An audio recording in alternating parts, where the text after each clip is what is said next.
Olá pessoal do mundo do tênis, começando mais um Histórias do Tênis. Hoje para falar de Rafael Nadal. Para falar de Rafael Nadal na visão de um torcedor de Roger Federer, que sou eu, que fui torcedor do Roger Federer. Como o Nadal impactou na minha visão de ver tênis, de fã de tênis, o que era o Nadal e tal. Várias histórias de raiva, de admiração pelo Nadal sendo federista.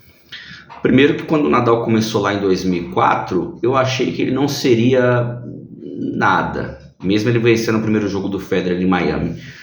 Era muito físico, não era o tênis do momento, o jeito que ele jogava tênis eu achava que ele ia parar cedo. Deu para ver em 2005 que ele seria uma ameaça no saibro, que se confirmou. O Federer consegue virar um jogo dele em Miami em 2005, que foi muito importante. Perdia por 2-0 e virou para 3-2. O Nadal começou em 2005 a acumular vários títulos de saibro, a ganhar Roland Garros, batendo inclusive o Federer na semifinal, a chegar a ser o número 2. E ali, quando ele estabelece em 2005 este número 2, a gente vê que Federer e Nadal seriam o novo Sampras e Agassi. Só que com uma diferença: o Nadal era o número 2 que batia no número 1, não ao contrário.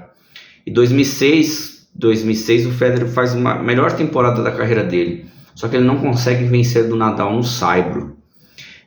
Um jogo simbólico. Naquela época os Masters 1000 eram disputados em melhor de 5 sets. Foi a final de Roma em 2006, que o Federer chega a ter match point no tie-break do quinto set. Um dos melhores jogos da história do tênis, mesmo sendo Masters 1000. Por ser 5 sets, deu uma dramaticidade, algo melhor. E esse jogo mostrou a melhor versão técnica do Federer, quanto a uma versão mais física do Nadal, que batia a defesa de qualquer lado da quadra. Nadal quase não batia backhand. Nadal conseguia empurrar o Federer para trás, jogando bolas com spin alto na esquerda do Federer de uma mão. E ali eu comecei a ficar com raiva do Nadal. Na época eu participava da comunidade do Orkut, lá do Lazeiras, comunidade do Federer, que era uma das comunidades mais acessadas para falar de tênis no Brasil. O Federer era o cara do tênis, no momento era o rosto do tênis. E eu me lembro que essa final foi no Dia das Mães, eu cheguei em casa, não fui para um churrasco para assistir esse jogo. E o Federer perdeu o Nadal, me aumentando ali minha raiva do Rafael Nadal. Não tinha admiração ainda pelo Nadal, tinha raiva que o Federer não conseguia. O Federer ganhou do Nadal na Masters Cup. Antes tinha feito final de Roland Garros com ele. Tinha feito 6-1 no primeiro set, mas o Nadal devorou o Federer. O Federer nunca conseguiu ganhar numa melhor de 5, 2 sets do Nadal em Roland Garros. Fizeram ainda a final de Wimbledon em 2006, que me surpreendeu o Nadal, um saibrista, chegar lá.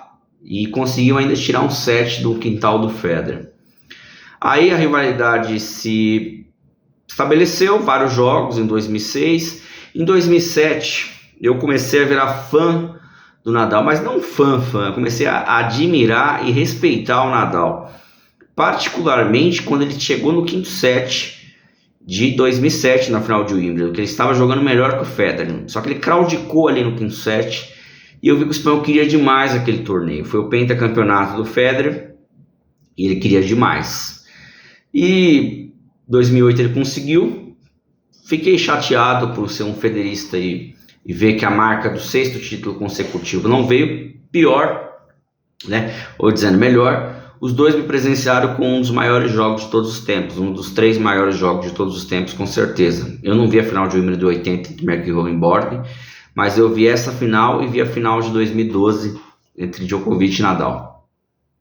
E o Nadal seguiu ali a toada. Em 2009, eu cometi um erro com o Nadal. Nunca duvide do Nadal. O Federer tinha ganhado um dia antes, naquela época a Australia Open era jogado uma semifinal um dia e uma semifinal em outro. O Federer jogou na quinta-feira contra o Roddick, arrebentou o Roddick em 3 sets.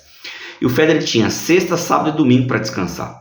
O Nadal joga na sexta, pega um Verdasco inspirado, a melhor versão da carreira de Fernando Verdasco, a melhor semana de Fernando Verdasco.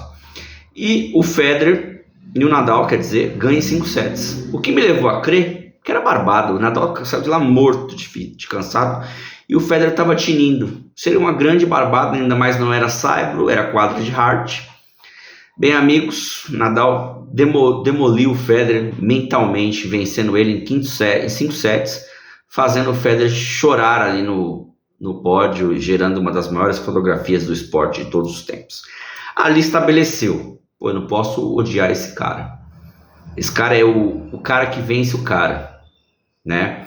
A gente sempre teve o melhor vencendo no esporte. Então ali, eu falei, pô, o Nadal, de uma outra forma, ele pode ser tão grande quanto a Roger Federer, da maneira dele. E lembrando que o Nadal tem um dos melhores forehands do tênis. 2010, o Nadal volta de uma lesão. Ganha os 3 slams, fecha o slam. Foi um ano que começou bem para o Federer, mas não terminou. 2011 os dois fazem a última final de Roland Garros. Digo, de qualquer forma o Federer não venceria ali, né? E aí a rivalidade, a partir desse momento de 2011, ela diminui um pouco porque o Djokovic chega ali, né, no bolo, para ela dar uma arrefecida. Existem alguns jogos entre eles nesse período, só que ela tem um hiato porque se acende Djokovic e Federer, se acende Djokovic e Nadal, e aí o Fedal dá uma arrefecida. Mas ele volta com tudo no ano ruim do Djokovic, que é 2017, e no ano que acontece ao contrário. O Federer não consegue vencer o Nadal no saibro, porém ele ganha final de Masters 1000, Miami, na China. Ele ganha do Nadal final do Australian Open, um dos melhores jogos ali que a gente viu. Um Federer que conseguiu, enfim, devolver os golpes do Nadal na esquerda dele. Fizeram grandes jogos e, inclusive, o Federer conseguiu surrar o Nadal, coisa que não acontecia. Então a rivalidade chegou ali a um momento que o Nadal perdia para o Federer em 2017. Foram 5 jogos e 5 vitórias do Federer. Em 2018 eles jogam em Wimbledon e jogam na Austrália, em Roland Garros, uma vitória para cada lado em seu quintal, 2019 no caso. E ali a rivalidade se encerra em 40 jogos com 24 vitórias para o Nadal e 16 vitórias para o Federer.